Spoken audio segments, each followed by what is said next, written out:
ಪತ್ರಿಕಾ ಮಾಧ್ಯಮದ ಎಲ್ಲ ಸ್ನೇಹಿತರೇ ಹಾಗೂ ಸಹೋದರರೇ, ಇವತ್ತು ಪ್ರತಿ ವರ್ಷದಂತೆ ತಮಗೆ ಗೊತ್ತಿರಂಗೆ ಚನ್ನಗಿರಿ ತಾಲೂಕು ಪಾಂಡವಮಟ್ಟಿ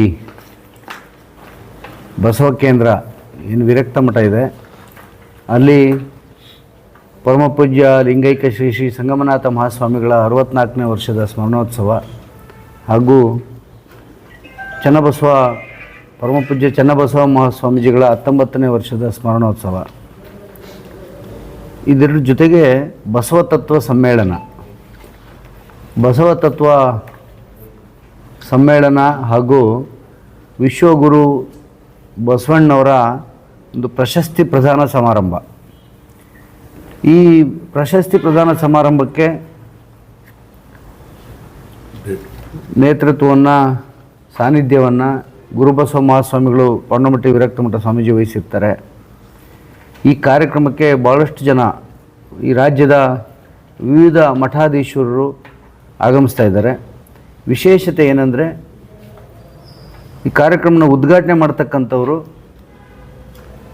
ಈ ರಾಜ್ಯ ಕಂಡಂಥ ಶೋಷಿತ ವರ್ಗಗಳ ಧ್ವನಿಯಾಗಿರ್ತಕ್ಕಂಥ, ಸುಮಾರು 25 ವರ್ಷಗಳಿಂದ ಈ ರಾಜ್ಯದಲ್ಲಿ ಅಹಿಂದ ವರ್ಗಗಳಿಗೆ ಶಕ್ತಿಯಾಗಿ ಈ ಸಮುದಾಯಗಳನ್ನ ಸಂಘಟನೆ ಮಾಡೋದರಲ್ಲಿ ಪ್ರಮುಖ ಪಾತ್ರ ವಹಿಸಿ ಈ ರಾಜ್ಯದ ಆಡಳಿತದ ಚುಕ್ಕಾಣಿಯನ್ನು ಸಿದ್ದರಾಮಯ್ಯನವರು ಹಿಡಿಲಿಕ್ಕೆ ಬೆನ್ನೆಲುಬಾಗಿ ನಿಂತಿದ್ದು, ಈ ಸಮುದಾಯದ ಎಲ್ಲ ವರ್ಗದ ಬಡವರ ಪರವಾಗಿ ಕೆಲಸ ಮಾಡ್ತಾ ಇರ್ತಕ್ಕಂಥ ಮಾನ್ಯ ಲೋಕೋಪಯೋಗಿ ಸಚಿವರಾಗಿರ್ತಕ್ಕಂಥ, ಭವಿಷ್ಯದ ಈ ರಾಜ್ಯದ ನಾಯಕರು ಆಗಿರ್ತಕ್ಕಂಥ ಸನ್ಮಾನ್ಯ ಶ್ರೀ ಸತೀಶ್ ಜಾರಕಿಹೊಳಿ ಅವರು ಈ ಕಾರ್ಯಕ್ರಮವನ್ನು ಉದ್ಘಾಟನೆ ಮಾಡ್ತಾ ಇರ್ತಕ್ಕಂಥದ್ದು ಭಾಳ ವಿಶೇಷತೆ.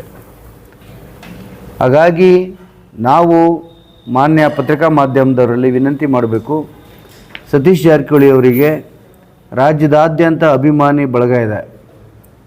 ಇಡೀ ರಾಜ್ಯದಾದ್ಯಂತ ಎಲ್ಲ ವರ್ಗದ ಜನ ಪ್ರೀತಿಸ್ತಕ್ಕಂಥ, ಪಕ್ಷಾತೀತವಾಗಿ ಪ್ರೀತಿಸ್ತಕ್ಕಂಥ ವ್ಯಕ್ತಿ ಸತೀಶ್ ಜಾರಕಿಹೊಳಿ ಅವರು. ಹಾಗಾಗಿ ಮಾನ್ಯ ಸತೀಶ್ ಜಾರಕಿಹೊಳಿ ಅವರು ಬರ್ತಕ್ಕಂಥ ಸಂದರ್ಭದಲ್ಲಿ ವಿಶೇಷವಾಗಿ ಈ ತಾಲೂಕಿನ, ಈ ಜಿಲ್ಲೆಯ ಜನತೆಗೆ ಮಾಹಿತಿ ಹೋಗಬೇಕು. ಅವ್ರು ಬರ್ತಾ ಇರ್ತಕ್ಕಂಥದ್ದು ಈ ಕಾರ್ಯಕ್ರಮಕ್ಕೆ 18ನೇ ತಾರೀಕು ಬೆಳಿಗ್ಗೆ 11 ಗಂಟೆಗೆ ಕಾರ್ಯಕ್ರಮ ಪಾಂಡವಮಟ್ಟಿನಲ್ಲಿ ನಡೀತದೆ. ಆ ಕಾರ್ಯಕ್ರಮನ ಉದ್ಘಾಟನೆ ಮಾಡಲಿದ್ರೆ ಆ ಮಾಹಿತಿಯನ್ನು ನಾವು ಪ್ರತಿಯೊಬ್ಬರಿಗೂ ಕೂಡ ಮುಟ್ಟಿಸ್ಬೇಕು ಅಂತೇಳಿ ಮಾಧ್ಯಮ ಸ್ನೇಹಿತರಲ್ಲಿ ವಿನಂತಿ ಮಾಡಬೇಕಂತೇಳಿ ತಮ್ಮನ್ನು ಪತ್ರಿಕಾಗೋಷ್ಠಿಗೆ ಕರೆದಿರ್ತಕ್ಕಂಥದ್ದು. ಯಾವತ್ತೂ ಕೂಡ ಸತೀಶ್ ಜಾರಕಿಹೊಳಿ ಅವರು ಕಾರ್ಯಕ್ರಮಗಳಿಗೆ ಕರೆದ್ರೆ ಏನು ಕಾರ್ಯಕ್ರಮ ಅಂತ ಕೇಳ್ತಕ್ಕಂಥದ್ದು. ಅದರಲ್ಲಿ ಬುದ್ಧ, ಬಸವ, ಅಂಬೇಡ್ಕರ್ ಅವ್ರ ಕಾರ್ಯಕ್ರಮ ಅಂದ ತಕ್ಷಣ ಎಲ್ಲರಿಗಿಂತ ಎಷ್ಟೇ ಕಾರ್ಯ ಒತ್ತಡ ಇದ್ದರೂ ಕೂಡ ಎಲ್ಲರಿಗೆ ನಮ್ಮ ಮುಂದೆಲೆನಲ್ಲಿ ನಾನು ಬರ್ತೀನಿ, ಆ ಕಾರ್ಯಕ್ರಮನ ಅಟೆಂಡ್ ಮಾಡ್ತೀನಿ, ನಾನು ಇರ್ತೀನಿ ನಿಮ್ಮೊಟ್ಟಿಗೆ. ಯಾಕೆಂದರೆ ನೋಡಿ, ದಾರ್ಶನಿಕರು, ಎಲ್ಲ ದಾರ್ಶನಿಕರುಗಳು ಈ ಜಾತಿಯ ನಂಜನ್ನು ತೊಲಗಿಸ್ಲಿಕ್ಕೆ ಹೋರಾಟ ಮಾಡಿರ್ತಕ್ಕಂಥದ್ದು, ಸಾಮಾಜಿಕ ಅಸಮಾನತೆ ನಿರ್ಮೂಲನೆ ಮಾಡಲಿಕ್ಕೆ ಸಾಮಾಜಿಕ ಸಮಾನತೆಯನ್ನು ತರಬೇಕಂತೇಳಿ ಹೋರಾಟ ಮಾಡಿದಿರ್ತಕ್ಕಂಥದ್ದು. ನಾನು ಇವರನ್ನಲ್ಲ, ಅದರಲ್ಲಿ ವಿಶೇಷವಾಗಿ ಸಮಾನತೆಯ ಹರಿಕಾರರಾಗಿ ಎದ್ದು ಕಂಡಿದ್ದು 12ನೇ ಶತಮಾನದ ಬಸವಣ್ಣವರು. ಆ ಬಸವಣ್ಣವರ ಕನಸು ಬಾಬಾ ಸಾಹೇಬರು ಅಂಬೇಡ್ಕರ್ ಅವರು ಬಂದ ನಂತರ ಸಂವಿಧಾನದ ಮುಖೇನ ಬಾಬಾ ಸಾಹೇಬರು ಅಂಬೇಡ್ಕರ್ ಅವರು ಸಂವಿಧಾನ ಮುಖೇನ ಜಗಜ್ಯೋತಿ ಬಸವೇಶ್ವರ ಕನಸನ್ನು ನನಸು ಮಾಡಿ ಇವತ್ತು ಕಾನೂನು ರೂಪದಲ್ಲಿ ಇವತ್ತು ಸಮಾಜ ನಿರ್ಮಾಣಕ್ಕೆ ಹಾದಿ ಹಾಕ್ಕೊಟ್ಟಿರ್ತಕ್ಕಂಥದ್ದು. ಹಾಗಾಗಿ ಯಾವತ್ತೂ ಕೂಡ ಬಡ ವರ್ಗದ ಜನರ ಪರವಾಗಿ, ಶೋಷಿತರ ಪರವಾಗಿ, ರೈತರ ಪರವಾಗಿ, ನಿರುದ್ಯೋಗಿಗಳ ಪರವಾಗಿ ನಿರಂತರ ಹೋರಾಟ ಮಾಡ್ತಿರ್ತಕ್ಕಂಥ ಪ್ರಾಮಾಣಿಕ ವ್ಯಕ್ತಿ. ಇವತ್ತು ಅಧಿಕಾರ ಸಿಗಲಿ, ಅಧಿಕಾರಕ್ಕೆ ಅಂಟು ಬೀಳ್ದಂಗೆ ನಿಸ್ವಾರ್ಥವಾಗಿ ಕೆಲಸ ಮಾಡ್ತಿರ್ತಕ್ಕಂಥ ಸನ್ಮಾನ್ಯ ಸತೀಶ್ ಜಾರಕಿಹೊಳಿ ಅವರು ಈ ಕ್ಷೇತ್ರಕ್ಕೆ ಬರ್ತಾ ಇರ್ತಕ್ಕಂಥದ್ದು ತುಂಬ ಸಂತೋಷವಾದಂಥ ವಿಚಾರ. ಇವತ್ತು ನಿಮಗೂ ಗೊತ್ತಿದೆ, ನಾವೆಲ್ಲ ಜನತಾದಳದಲ್ಲಿ ಹಿಂದೆ ಬೇರೆ ಬೇರೆ ವಿವಿಧ ಪಕ್ಷದಲ್ಲಿ ಇದ್ದಂಥವ್ರು.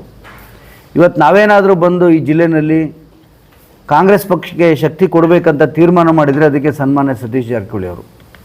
ಸತೀಶ್ ಜಾರಕಿಹೊಳಿ ಅವರ ಉದ್ದೇಶ ಇಷ್ಟಿತ್ತು, ಜಾತ್ಯತೀತ ನಿಲುವಿನಲ್ಲಿರ್ತಕ್ಕಂಥ ಕಾಂಗ್ರೆಸ್ ಪಕ್ಷ ಅಧಿಕಾರಕ್ಕೆ ಬರಬೇಕು, ಸಿದ್ದರಾಮಯ್ಯನವರು ಮತ್ತೆ ಮುಖ್ಯಮಂತ್ರಿ ಆಗಬೇಕು ಅಂತಕ್ಕಂಥ ನಿಲುವಿನಿಂದ ನಮ್ಮಂಥ 2ನೇ ಹಂತದ ನಾಯಕರುಗಳನ್ನೆಲ್ಲರನ್ನೂ ಕೂಡ ಕರೆಸಿ ಮಾತಾಡಿ, ನೀವು ಈ ಬಾರಿ ಕಾಂಗ್ರೆಸ್ಗೆ ಬೆಂಬಲಿಸಬೇಕು, ಜಾತ್ಯತೀತ ಸರ್ಕಾರ ರಚನೆ ಆಗಬೇಕು. ಇದರಿಂದ ಬಡವರಿಗೆ ಸಹಾಯ ಆಗ್ತದೆ, ಈ ಸರ್ಕಾರದ ಕಾರ್ಯಕ್ರಮಗಳು ಬಡವರ ಪರವಾಗಿದ್ದಾವೆ ಅಂಥೇಳಿ ಒತ್ತಾಸೆಯಿಂದ ಇಡೀ ರಾಜ್ಯದಾದ್ಯಂತ ಅವರ ಶಕ್ತಿ ಪ್ರದರ್ಶನ ಮಾಡಿ ಇವತ್ತು 136 ಸೀಟ್ ಬರಲಿಕ್ಕೂ ಕೂಡ ಸತೀಶ್ ಜಾರಕಿಹೊಳಿ ಒಬ್ಬರು ಪ್ರಮುಖ ಕಾರಣ ಅಂದರೆ ತಪ್ಪಾಗಲಿಕ್ಕಿಲ್ಲ. ಹಾಗಾಗಿ ಅವರ ಹೋರಾಟ ಎಲ್ಲೋ ಒಂದು ಕಡೆ ಕಳೆದು ಹೋಗಬಾರ್ದು. ಇಡೀ ರಾಜ್ಯದಾದ್ಯಂತ ಅವರು ಕಾಲಿಗೆ ಚಕ್ರ ಕಟ್ಕೊಂಡಂಗೆ ತಿರುಗಾಡಿಕೊಂಡು ಇವತ್ತು ಪಕ್ಷ ಮತ್ತು ಸಮುದಾಯಗಳ ಸಂಘಟನೆಯನ್ನು ಮಾಡ್ತಾ ಇರ್ತಕ್ಕಂಥದ್ದು ಭಾಳ ವಿಶೇಷ. ಹಾಗಾಗಿ ಈ ಚನ್ನಗಿರಿಗೆ ಅವ್ರು ಬರ್ತಾ ಇರೋದ್ರಿಂದ ನಾವು ಅದ್ಧೂರಿಯಾಗಿ ಅವ್ರನ್ನ ಸ್ವಾಗತ ಮಾಡಬೇಕಂತೇಳಿ ತೀರ್ಮಾನ ಮಾಡಿ ನಾವೆಲ್ಲ ಸ್ನೇಹಿತರು, ನಮ್ಮ ಒಡ್ನಾಳ್ ಜಗಣ್ಣವರು, ಅವರು ಯಾವತ್ತೂ ಕೂಡ ಕಾಂಗ್ರೆಸ್ ಪಕ್ಷದ ಶಿಸ್ತಿನ ಸಿಪಾಯಿ, ರಾಜ್ಯದ KPCC ಪ್ರಧಾನ ಕಾರ್ಯದರ್ಶಿಗಳಾಗಿ ಮತ್ತು ಬಯೋಡೈವರ್ಸಿಟಿ ಬೋರ್ಡ್ ಚೇರ್ಮನ್ ಆಗಿ ಇವತ್ತು ಪಕ್ಷದ ಬಗ್ಗೆ ಅತಿಯಾದ ಕಾಳಜಿ ಇಟ್ಕೊಂಡಿರ್ತಕ್ಕಂಥವ್ರು. ಮತ್ತು ನಮ್ಮ ನಾಗರಾಜಣ್ಣವರು ತಾಲೂಕ್ ಪಂಚಾಯತಿ ಮಾಜಿ ತಾಲೂಕ್ ಪಂಚಾಯತ್ ಅಧ್ಯಕ್ಷರು ನಾಗರಾಜಣ್ಣವರು, ನಾಗರಾಜಣ್ಣವರು, ನಮ್ಮ ಕೊಂಡಳ್ಳಿ ಜಯಣ್ಣವರು ನಿರಂತರವಾಗಿ KMPCC ಸಂಯೋಜಕರಾಗಿ ಕೆಲಸ ಮಾಡ್ತಿರ್ತಾರೆ. ಮತ್ತು ನಮ್ಮ ಕೊರಟಗೆರೆ ಉಮೇಶ್ರವರು APMC ಮಾಜಿ ಇವರು, ಮತ್ತು ನಮ್ಮ ಪಕ್ಷದ ಮುಖಂಡರು ಎಲ್ಲರೂ ಒಟ್ಟಾಗಿ ಈ ಒಂದು ಕರೆಯನ್ನು ಕೊಡಬೇಕು. ಮತ್ತು ಈ ತಾಲೂಕಿನಲ್ಲಿರ್ತಕ್ಕಂಥ ಸತೀಶ್ ಜಾರಕಿಹೊಳಿ ಅಭಿಮಾನಿಗಳು ಮತ್ತು ಕಾಂಗ್ರೆಸ್ ಪಕ್ಷದ ಎಲ್ಲ ಮುಖಂಡರುಗಳು ಸತೀಶ್ ಸಾವ್ಕಾರವ್ರನ್ನ ಆಹ್ವಾನ ಮಾಡಬೇಕು, ಅವ್ರನ್ನ ಸ್ವಾಗತಿಸ್ಕೊಂಡು ವೇದಿಕೆ ಕರ್ಕೊಂಬಂದು ಅವರು ಹೋಗೋವರೆಗೂ ಅವ್ರ ಜೊತೆಗಿದ್ದು ಅವರಿಗೆ ಗೌರವವನ್ನು ಸಮರ್ಪಣೆ ಮಾಡಬೇಕು ಅಂಥೇಳಿ ಎಲ್ಲ ಕಾಂಗ್ರೆಸ್ ಪಕ್ಷ ಮುಖಂಡರು ಹಾಗೂ ಶೋಷಿತ ಸಮುದಾಯಗಳ ಒಕ್ಕೂಟದ ಪರವಾಗಿ ಎಲ್ಲರನ್ನೂ ಸ್ವಾಗತ ಮಾಡಬೇಕಂತೇಳಿ ಪತ್ರಿಕಾಗೋಷ್ಠಿ ಕರೆದಿದ್ದೀವಿ. ತಾವೆಲ್ಲ ಆಗಮಿಸಿದ್ದೀರಿ, ಬಂದು ವರದಿಯನ್ನು ತೊಗೊಂಡಿದ್ದೀರಿ. ನಿಮಗೆ ಹೃತ್ಪೂರ್ವಕವಾದ ಧನ್ಯವಾದಗಳನ್ನ ಹೇಳ್ತೀನಿ. ಚನ್ನಗಿರಿ ತಾಲೂಕು ಪಾಂಡವಮಟ್ಟಿ ಗುರುಬಸವ ಕೇಂದ್ರ, ಅದು ಮೋಸ್ಟ್ಲಿ ಹೆಲಿಕಾಪ್ಟರ್ ಥ್ರೂ ಬಂದರೆ ಗೊಪ್ಪೇನಹಳ್ಳಿ ಹೈಸ್ಕೂಲ್ ಹತ್ರ ಹೆಲಿಪ್ಯಾಡ್ ಮಾಡಿದ್ದೀವಿ.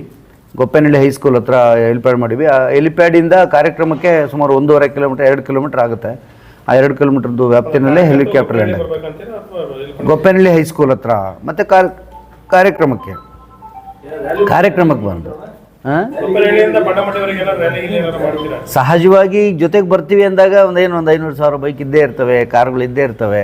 ಅದೇನು ವಿಶೇಷತೆ ಇಲ್ಲ. ಸಾವ್ಕಾರರು ಬರ್ತಾರೆ ಅಂದರೆ ಅವ್ರ ಅಭಿಮಾನಿಗಳು ಬಂಧು ಬಳಗ ತುಂಬ ಜನ ಇದ್ದಾರೆ. ಎಲ್ಲರೂ ಕೂಡ ಅಲ್ಲಿ ಬಂದು ಒಟ್ಟಾಗಿ ಅವ್ರನ್ನ ಕರ್ಕೊಂಬರ್ತಕ್ಕಂಥದ್ದು ಒಂದು ಗೌರವ. ಯಾಕೆಂದರೆ ನಮ್ಮೆಲ್ಲರ ನಿರೀಕ್ಷೆ ಈ ರಾಜ್ಯದಲ್ಲಿ ಏನಾದರೂ ಕಾಂಗ್ರೆಸ್ ಪಕ್ಷಕ್ಕೆ ಶಕ್ತಿ ಬರಬೇಕಂದ್ರೆ ಸಿದ್ದರಾಮಯ್ಯನ ನಂತರ ಓಟನ್ನು ತಂದು ಕೊಡ್ತಕ್ಕಂಥ ಶಕ್ತಿ ಸಾಮರ್ಥ್ಯ ಯಾರಿಗಾದ್ರೂ ಇದ್ದರೆ ಅದು ಸತೀಶ್ ಜಾರಕಿಹೊಳಿಗೆ ಮಾತ್ರ. ನಾವು ಯೋಚನೆ ಮಾಡಿರ್ತಕ್ಕಂಥದ್ದು. ಮತ್ತೊಮ್ಮೆ ಏನಾದರೂ ಕಾಂಗ್ರೆಸ್ ಪಕ್ಷಕ್ಕೆ ಶಕ್ತಿ ಬರಬೇಕಂದ್ರೆ ಸತೀಶ್ ಜಾರಕಿಹೊಳಿ ಓಟ್ ಬಂಕಿಂದ ಮಾತ್ರ. ಹಾಗಾಗಿ ನಾವು ನಿರೀಕ್ಷೆ ಮಾಡ್ತಿದ್ದೆವು KPCC ಅಧ್ಯಕ್ಷ ಆಗ್ತಾರೆ, 2028ಕ್ಕೆ ಮುಖ್ಯಮಂತ್ರಿ ಆಗ್ತಾರೆ ಅಂತ ನಿರೀಕ್ಷೆ ಮಾಡ್ತಾಯಿದ್ದೀವಿ. ಹಾಗಾಗಿ ಈ ಎಲ್ಲ ಕಾರ್ಯಕರ್ತರದ್ದು ನಿರೀಕ್ಷೆ ಇದೆ, ಎಲ್ಲ ಮುಖಂಡರುಗಳದ್ದು ನಿರೀಕ್ಷೆ ಇದೆ. ಹಾಗಾಗಿ ಒತ್ತಾಸೆಯಿಂದ ಅವ್ರನ್ನ ಬರಮಾಡ್ಕೊಳ್ತಕ್ಕಂಥದ್ದು ನಮ್ಮೆಲ್ಲ ಕಾಳಜಿಯಾಗಿದೆ ಅಂತಕ್ಕಂಥ ಮಾತನ್ನು ಹೇಳ್ತೀನಿ.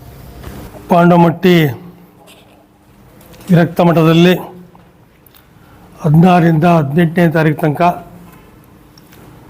ಬಸವ ತತ್ವ ಸಮ್ಮೇಳನದ ಅಂಗವಾಗಿ 3 ದಿವಸ ವಿಶೇಷವಾದ ಕಾರ್ಯಕ್ರಮಗಳನ್ನು ಹಮ್ಮಿಕೊಂಡಿದೆ. ಮೊದಲನೇ ದಿವಸ ಆರೋಗ್ಯ ಸಂಗಮ, ಹಾಗೆ 2ನೇ ದಿವಸ ಶಟಸ್ಥಲ ಧ್ವಜಾರೋಹಣ ಆರಂಭವಾಗಿದ್ದು ಇಷ್ಟಲಿಂಗ ಪೂಜಾ ಪ್ರಾತ್ಯಕ್ಷತೆ ನಡೆಯುತ್ತೆ. ಅದಾದಮೇಲೆ ರೈತ ಸಂಗಮ ನಡೆಯುತ್ತೆ, ಮಹಿಳಾ ಸಂಗಮ ನಡೆಯುತ್ತೆ. ಮತ್ತು 3ನೇ ದಿವಸ ಶರಣ ಸಂಗಮದಲ್ಲಿ ಅನೇಕ ಗಣ್ಯರು, ಶಾಂತನಗೌಡರು, ಒಡ್ನಾಳ್ ರಾಜಣ್ಣವರು, ಹೀಗೆ ಅನೇಕ ಗಣ್ಯರು ಅವತ್ತು ಬರ್ತಿದ್ದಾರೆ. ಅದಾದಮೇಲೆ 18ನೇ ತಾರೀಕು ಬೆಳಿಗ್ಗೆ ಇಷ್ಟಲಿಂಗ ಪೂಜೆ ಇರುತ್ತೆ. ಅದಾದಮೇಲೆ ಸಾಯಂಕಾಲ ಬಸವ ತತ್ವ ಸಮ್ಮೇಳನ ಹಾಗೂ ವಿಶ್ವಗುರು ಬಸವ ಶ್ರೀ ಪ್ರಶಸ್ತಿಯನ್ನು ಪ್ರದಾನ ಮಾಡೋ ಕಾರ್ಯಕ್ರಮ ಇರುತ್ತೆ. ಈ ಕಾರ್ಯಕ್ರಮಕ್ಕೆ ನಮ್ಮ ರಾಜ್ಯದ ಲೋಕೋಪಯೋಗಿ ಸಚಿವರು, ನಮ್ಮ ಮುಖಂಡರು, ಪಕ್ಷದ ಹಿರಿಯರು ಆದಂಥ ಸತೀಶ್ ಜಾರಕಿಹೊಳಿ ಬರ್ತಿದ್ದಾರೆ. ಸತೀಶ್ ಜಾರಕಿಹೊಳಿ ಅವರು ಬಂದಂಥ ಸಂದರ್ಭದಲ್ಲಿ ನಮ್ಮ ಪಕ್ಷದ ಮುಖಂಡರುಗಳು ಎಲ್ಲರೂ ಸೇರಿಕೊಂಡು ಕೊಪ್ಪೇನಹಳ್ಳಿ ಹೈಸ್ಕೂಲು ಹೆಲಿಕಾಪ್ಟರ್ಗಳು ಬಂದರೆ ಒಪ್ಪಳ್ಳಿ ಹೈಸ್ಕೂಲಲ್ಲಿ ಬರ್ತಾರೆ, ಅಥವಾ ವೆಹಿಕಲ್ ಬಂದರೆ ಮತ್ತೆ ನಾವು ಮುಂದೆ ಅದಕ್ಕೆಲ್ಲ ಆದೇಶ ಕೊಡ್ತೀವಿ, ಎಲ್ಲಿಂದ ಬರ್ತಾರೆ ಅಂತ ಹೇಳ್ತೀವಿ. ಬಂದಂಥ ಸಂದರ್ಭದಲ್ಲಿ ಅಲ್ಲಿಂದಲೂ ನಾವು ಸ್ವಾಗತ ಮಾಡಿಕೊಂಡು ಪಾಂಡಮಟ್ಟಿ ಏನು ಫಂಕ್ಷನ್ ಮಾಡಿ ವ್ಯವಸ್ಥೆ ಮಾಡಿದಾರೋ ಆ ಜಾಗ ತನಕಲ್ವ ಕರ್ಕೊಂಬರೋ ಕೆಲಸ ನಮ್ಮ ಪಕ್ಷದ ಮುಖಂಡರುಗಳಿಂದ ಆಗಬೇಕು ಮತ್ತು ಪಕ್ಷದ ಕಾರ್ಯಕರ್ತಗಳಿಂದಲೂ ಆಗಬೇಕು ಅಂತ ಕಳಕಳಿಯ ಮನವಿ ಮಾಡ್ಕೊಂಡು ಎಲ್ಲಕ್ಕಿಂತ ಹೆಚ್ಚಾಗಿ ಏನು 3 ದಿವಸ ಶ್ರೀಮಠದಲ್ಲಿ ಕಾರ್ಯಕ್ರಮ ನಡೆಯುತ್ತೆ, ಅದ್ದೂರಿಯಾಗಿ ನಡೆಯುತ್ತೆ. ಅದ್ದೂರಿ ಕ್ರಮ ವರ್ಷ ಯಾವ ರೀತಿ ನಡೆಯುತ್ತೋ ಅದೇ ವ್ಯವಸ್ಥಿತವಾಗಿ ಈ ಕಾರ್ಯಕ್ರಮ ನಡೆಯುತ್ತೆ. ಆ ಕಾರ್ಯಕ್ರಮಕ್ಕೆ ಭಕ್ತಾದಿಗಳು ಮತ್ತು ಎಲ್ಲ ಸಮಾಜದ ಮುಖಂಡರುಗಳು, ಹಿರಿಯರು ಎಲ್ಲರೂ ಆಗಮಿಸಬೇಕಾಗಿ ಈ ಮೂಲಕ ಗುರುಗಳ ಆಶೀರ್ವಾದದೊಂದಿಗೆ ಎಲ್ಲರನ್ನೂ ನಾನು ಕೇಳ್ಕೊಳ್ತಿದ್ದೇನೆ. ಹಾಗೆ ನಮ್ಮ ಪಕ್ಷದ ಮುಖಂಡರುಗಳಿಗೂ ನಾನು ತಿಳಿಸುವುದೇನೆಂದರೆ, ನಮ್ಮ ಪಕ್ಷದ ಮುಖಂಡರುಗಳು ಈ ಕಾರ್ಯಕ್ರಮಕ್ಕೆ ಹೆಚ್ಚಿನ ಸಂಖ್ಯೆಯಲ್ಲಿ ಹಿರಿಯರು ನಮ್ಮ ಮುಖಂಡರು ಬರ್ತಾಯಿದ್ದಾರೆ. ಆ ದೃಷ್ಟಿಯಿಂದ ಎಲ್ಲರೂ ಈ ಕಾರ್ಯಕ್ರಮಕ್ಕಾಗಿ ನಮ್ಮ ಪಕ್ಷದ ಮುಖಂಡರುಗಳಿಗೆ ಯಾವ ಗೌರವ ತೋರಿಸ್ಬೇಕು ಸೂಚಿಸಬೇಕು ಅಂತ ಕೇಳ್ಕೊಳ್ತೀನಿ. ಇನ್ನೊಂದು ನಮ್ಮ ಜವಾಬ್ದಾರಿ ಏನಪ್ಪ ಅಂದರೆ, ಒಬ್ಬ ಶ್ರೇಷ್ಠ ನಾಯಕರು ಒಬ್ಬರು ಬರ್ತಿದ್ದಾರೆ, ಸಚಿವರು, ರಾಜ್ಯ ಮಟ್ಟದ ಲೋಕಸಭೆ ಸಚಿವರು ಬರ್ತಿದ್ದಾರೆ ಅಂದಾಗ ಅವರನ್ನು ವ್ಯವಸ್ಥಿತವಾಗಿ ಕರ್ಕೊಂಬರೋದು.